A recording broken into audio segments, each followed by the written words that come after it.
Hello, racing fans. Randy Waples at the Mohawk Park Studio. And I am back from my sick leave, as a matter of fact. I had a couple of days there where I wasn't feeling very well. But seem to be back in fine order and going to spend a little time with a fellow beside me who's had a very interesting week, I'll bet you. Yeah, that would that's be for sure. Probably an understatement, maybe? Yeah, it would be an understatement. Okay, so anyway, my good friend Christoforou Jr., and I'm just going to maybe start this off by just simply asking you, so what was new with you this week? Well, we had a phone call. I've had that. That's an exciting phone call. From Standard Canada, and I was informed I've been nominated to be eligible to be voted into the Hall of Fame. So I'm pretty pumped up about it. Yeah. Now I got to ask you there, when the phone call came through, because I mean, in my case, it must have been the same as yours. It's a complete surprise. I even texted, it was, Jeff is a Porchek's the one that makes the call. I texted him after. I said, I'm sorry, I didn't, talk very much to you. I was in shock. I was kind of, yeah, okay, great, that's fantastic. Thank you very much. Usually I have a conversation with him, but yeah, I was a little short with him, so I texted him back. Yeah. With me anyway, it was kind of like it bewildered me. Yeah.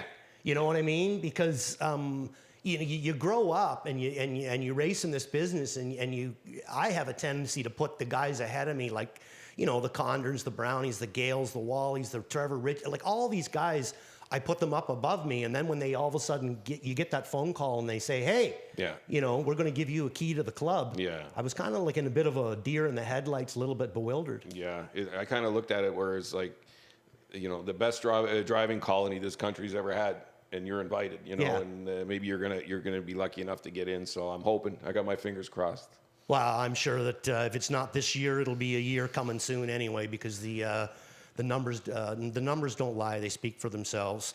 So anyway, another one I wanted to ask you quickly before we kind of get into some other stuff there. What clicked with Chris Christoforou Jr. to make this his chosen profession? Oh, you know what, Randy? I've told probably a few people over the years. I don't remember how far back. It was just automatic. That's what I was going to do from the time I can remember. Really? There's no this is the moment. I was probably 4 or 5 years old, and we had a circular carpet in the living room when I was racing my little cars, and I'd line them up like a horse race, and I'd move them, this one's second over, this one's third over, and then the whole field had to move around this turn, and they'd all move positions. Like I was from that age, and it's just always been there. Wow, with me, it was a horse, actually. Was it? Yeah, I was about 12 years old, and I fell in love with a horse there that me and my brother owned. Her name was Applewood Fleet, and from that point on, school, nothing ever. Just it was just a matter of getting through it so I could get to the barn. Did she get claimed? Did she ever get claimed? She did get is that claimed. Right? Yeah. Yes, she did. I wonder who claimed that horse. I don't know. I heard he was at one time there. He was working last winter, but I don't know if he's still working or not. Okay, so anyway, we're going to touch on a couple of the horses that I think were horses that I kind of associate with you and your career. As soon as I think about you, these horses kind of pop to my head. So the first one I want to talk to you about, which I would guess would be the horse that more or less got you on the road to the Hall of Fame, was a horse that your dad owned called EARL. Yeah. What can you tell me about EARL? EARL he came at the perfect time for me. He was the easiest horse, trotter too, that you could drive. He was like driving a pacer with a perfect gait. You could leave with him, you could take him back, he could and quick acceleration. He could get you out of trouble if you got into it. And that was the big thing with him. He was just so good gated. Here we are in the Breeders' Crown, and I see that you're up on your perch up on front. Now, I see, too, this was the year you guys were using modified bikes. Yeah, it was the Cheetah. He had the Cheetah on that night. Yeah. And did you like the Cheetah on the trotter? trotter? I loved the Cheetah on any horse. I really enjoyed it. It was, I just said it was comfortable for me. For some reason, it just fit my body type, and I really enjoyed it. And I don't think it hurt a horse, really. I think it sat pretty good on a horse. If anything, maybe a bit too much lift at times, but. Do you remember who was coming first over out in this spot? Right here is Royal Ballad. That's Steve Condren with Royal Ballad. John Drennan trained that horse. Right. And, he was a good horse, a free-for-all horse over the years. Any thoughts of him going by? No. I was knew where you were. I knew how much I had, and I could look over and see how much line he had on his horse, and I was pretty confident. Now, I mean, I can't say I've ever had the experience, so I'm going to ask you there. What would be the pressure on a 21-year-old driving in the Breeders' Crown with a horse that his dad owned? Yeah, you know. I mean, you just don't want to make a mistake. No, you know, you just you try and keep out of trouble. I went into that race thinking, you know, just get a clean trip. You know, he's got to do the rest. Right. Don't try to, you know, win the race. You know, Don't be for him. fancy. That's right. Just don't get into trouble. You know, get yourself a clean trip the best you can, and that's how it worked out. But yeah, you know, I can lie to you and say, oh, I didn't feel any pressure. No, of course I felt pressure. You know, I would see how you could not. You know, Yeah. especially when you're driving for your family. Absolutely. You know, I mean, you know how much it means to them. You know how much it means to you to want to win for them. Yeah. You know, but I mean, it's a great way to look at it. I have to admit, I've done that myself in a lot of state finals, sometimes. especially if you got a horse that you think is much the best. Don't overdo it. I remember Let them do the work. There was a young guy from was driving here a few years back, and he was going to the Meadowlands for the first time, and he asked me, anything you can tell me? I said, just don't do anything crazy, man. Just don't do anything crazy. You know, just get a an easiest trip you can get, and that's it. Meat and potatoes. Meat and potatoes. There you go. Okay, now I'm gonna talk quickly about a couple of the other horses that come to my mind with you as well there. Okay, so we're going to talk a little bit about ASTREOS. Now, this is another horse that your dad owned, obviously. And I was actually there the day that you won the third heat of the Little Brown Jug. Yeah. I was the guy jumping on you in the We winner had fun. circle. We had fun that week. Yes. Yeah. Tell me a little bit about ASTREOS, because if I remember correctly, like did he race as a 2-year-old? Yeah. And he was a good 2-year-old, but like not... No, he was was over the top. He was second in the Breeders' Crown as a 2-year. Like he won the Champlain out here, and he was a nice colt. Yeah, you know, but he looked promising though. He was a big growthy colt and had a long stride. So yeah, he looked promising, but he wasn't by any means he was the best colt at 2. No. Does this race here still give you thrills? Yeah, of course. You know, it's one of those races. It's that and the Hambletonian. When I was a kid, those are the two you wanted to win. So to have a chance to win it and to actually get it done was amazing.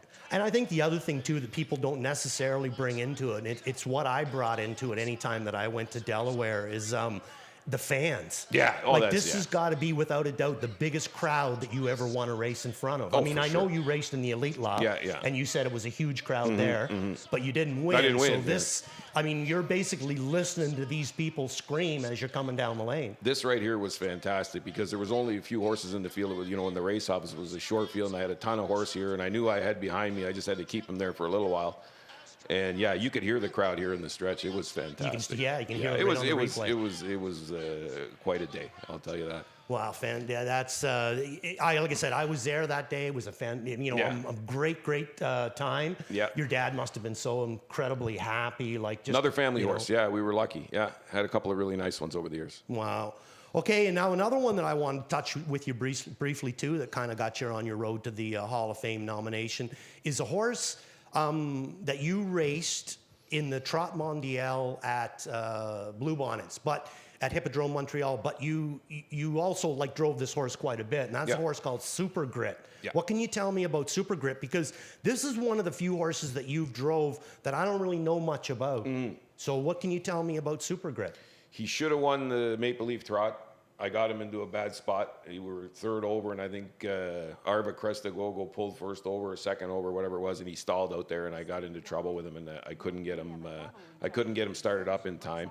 And then I think it was like 2 or 3 weeks later, we went to Montreal for this race, and I was probably one of my best drives that I ever drove this race, because to beat Moneymaker, and she was such a good mare, I had to be close to her, and it was a distance race, and I had to move him earlier than I usually would, and got into a nice spot in behind her, and he removed on me, and I got in behind Moneymaker and just got by her in the stretch. What was his biggest tool? Oh, endurance. He was so strong. He could just keep going and going. He didn't have like a giant burst of speed, but he could go forever. And take a lot of air. Yeah. He could take a lot of air, and he didn't get tired. He just kept coming. And that's why I think he won that race. It was a distance race, and he just outlasted them, basically. Yeah.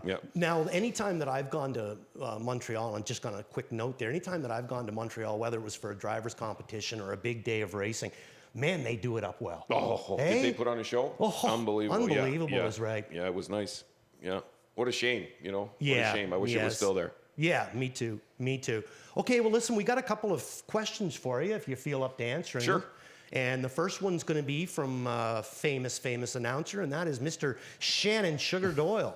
And his question to you is, State Treasurer and his bobbled start in the Molson Pace of 2014, what is going through your mind early and late during that race always be one of the best performances I've ever seen on a half mile involving Grand Circuit horses. And I would agree with Shannon on that.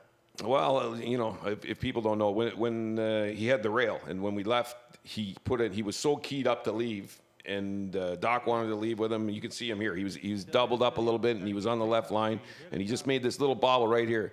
And the first thing you know in your mind is, I got to get out of the way. And luckily, he was running out at the same time, which he did get out of the way, and then landed right back pace. And it was a heck of a lot of luck involved. I got to tell you, it's no credit to me by any means. He was just a great horse, you know. And yeah, he went by the whole field by the time we hit the wire, and he raced fantastic. He loved that track. That you drove him there. You won the same race with him, and you know as well as I do, that track was his track. Yeah, he was fit for it. There's no doubt about that. He also, in my opinion, too, like.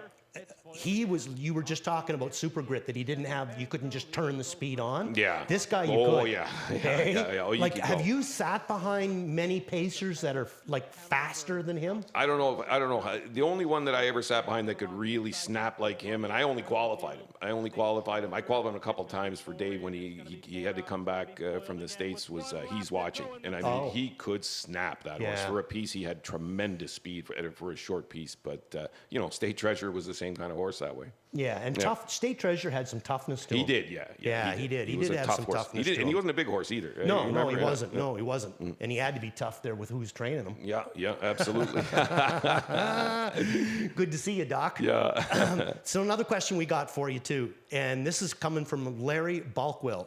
He said, as you get older, how hard is it to maintain the physical and mental preparation that is needed to race with the best day in and day out? Wow, I guess I never really had any problem with any of that until the pandemic. Right. And then, you know, put on a few pounds, and, you know, by no means that I get overly big, but, you know, put on pounds that I'm not used to having on, feeling uncomfortable. I'm still working on, you know, keeping it down. The less I drive, the more trouble I have maintaining that, you know, top, you know, razor sharp when you're driving edge. You know how it is. You drive 6 or 7 at night, you're on your toes. You know, you're in the game. You drive, 6 or 7 a week, you're just not the same. And I don't care who it is. It's just the way, that's how it works. And, happens to all of us. You know, we just get to that age where it just starts to slow down. Yeah, I always looked at it as a hockey player that's used to playing 40 minutes a game. And then all of a sudden he goes through some injuries as he gets older. Now all of a sudden he's playing 11 minutes a game. He's just not quite the same. No, not quite the same. Yeah. Well, it's a very good answer. That was a good question, too. I like that one. Yeah, it was. Okay, moving on. We got another question coming, and that is from Karen Allen. And this is an interesting question. I don't think I've ever had anybody ask me this. Me either. But which OSS horse was your all-time favorite to drive? That's a good question. Okay, this is a tough one because there's been quite a few and that I've really enjoyed driving. I can break it down into 3 that are my favorites. Earl was the first, and he was so easy to drive, and I needed that at the time at that age. I'm going to say Peaceful Way was probably the strongest as far as if she didn't make a break, she was going to win. Yeah. Like, that's all there was to it. She was a Grand Circuit filly racing against Sire Stake fillies. And, I remember Windsor, she annihilated them. And then she, everywhere we went, she would just win.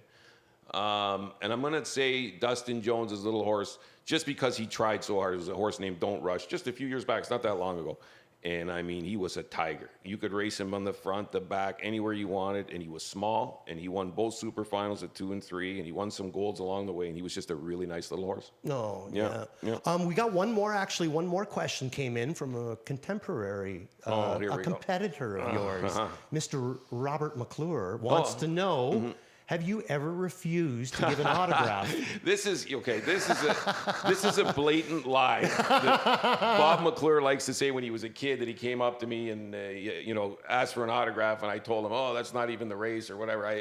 Then I was rude to him. But it's like I tell everybody, when he came up that day, he was, I think, 8 years old. I think he was 8. He had a cigarette in one hand and a beer in the other. So, I mean, I probably did the right thing if I didn't sign it. Right? Yeah, for sure. Absolutely.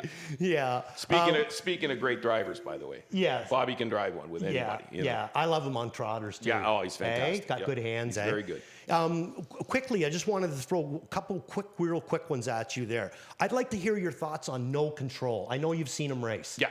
What's your thoughts there? I think he's explosive speed. He has explosive a stretch move. Even last week was tremendous off the layoff. The only thing that concerns me about that horse, like I said, and I mentioned it to Tyler after the race last week, because we talk. He's a couple of barns down from me. And he comes in and helps out, jog some horses sometimes if we're short of help. But he just gets running in a little bit late in the mile sometimes, and that's a bit of a concern because you know as well as I do that can cost you big time. So, yeah, if he can keep it in a straight line in the stretch and keep going, he could be any kind of horse. I think he has that kind of speed. Yeah, I agree. I agree there. Huge, a nice way to put it, too, explosive speed. Mm-hmm. Okay, before we let you go, because we're getting pretty close to, I guess, letting you go, would there be any chance that we could get you to talk a little bit about the horse that you're racing tonight, Safe Conduct? Oh, for sure, yeah. Okay, so you had the 2 qualifiers into him. Yeah. And this is going to be his first start, and you hit a tough punch. Did we? Yeah, you hit a really, really tough punch there. Now, knowing you're not going to go hell-bent for leather the first start. That's just not your style. That's not the plan anyway. You know, I did have a little trouble with him, behind the gate leaving last week. He was aggressive, so I'm, made some minor changes, nothing major, but yeah, hopefully he's a little calmer today leaving the gate, and we'll see how he races. It's a couple, like you say, he's only had 2 qualifiers, and you know as well as I do, they got to race, to get tight. And who in that race there would you consider to be your toughest competition? Well, listen, there's a mare beside him who's got 1,000,001 made. Yeah. Don't ever underestimate her. She's a good mare, or great mare, I should say, and she can beat these on any given day. Esplosione, the way he raced last week was tremendous. And you raced against him last year. And he drew bad going for big money. He was good last year. He just drew really bad post positions every time they'd hit a gold, or even in the super final, I think he had the outside. He drew bad. He had a bad luck, that horse. So, he's a good horse. And now that a little Lasix, he looks like he liked it last week, that's for sure. Right. And, there's another one, Duly Resolved, 800,000 made. Good horse, So they're all tough. It's a tough bunch. Mischievous Rose is coming back. She's a good mare. And Seacan, he was second in the super final to me. So it's pretty hard to knock anybody in here. Yeah, so I mean, even if he goes out his first start and gets a check, does it properly. That's the most important thing. I hope he races good. If it's win second, third, fourth, or eighth, if he races good, I'm happy. Yeah. Good. Something to work with. Absolutely. Yeah, for sure. Yeah. Well, Christopher, we're going to let you go. Thanks, buddy. You got to do some work, and we just wanted to say thank you very much for coming in and sharing with us about your week. And from my own standpoint, I am very proud of you. Thank you. And I'm so happy that my friend that I've been friends with for so long potentially has the chance to move into the Hall of Fame. We're the same place I am. And I couldn't be more proud of you and more happy for you, because you and your family deserve it. They're a great, great family. Thank you, man. I appreciate it. Thank you. you. No problems here. We got a couple of plays of the night there. You'll see Robbie Reed's spot play is going to go with PC Peterbilt in the 7th race. Monique, best bet, Moonlit Affair. I'm looking forward to the way that one races tonight in the 7th race. That's her best bet. My spot play is a horse that I've been using a lot. She still hasn't got to the front yet, but I know sooner or later she's going to get there, and that's Phenom Sealster, and you're going to have to stick around to race 12 to watch that one. And also in the spot play, Garnet Barnsdale is going one-on-one against me in the 12th race with Sweet Sandy Lou. So good luck to Garnet Barnsdale. Phenom's got to be due. She's got to be due. She's got to be due. Got to be due. Yeah. That's the way I look at it, too. All right. Well, anyway, it was great talking to Chris. We're going to wrap things up here, send it back upstairs to Kenny Middleton, and we'll be back to join you before the first race.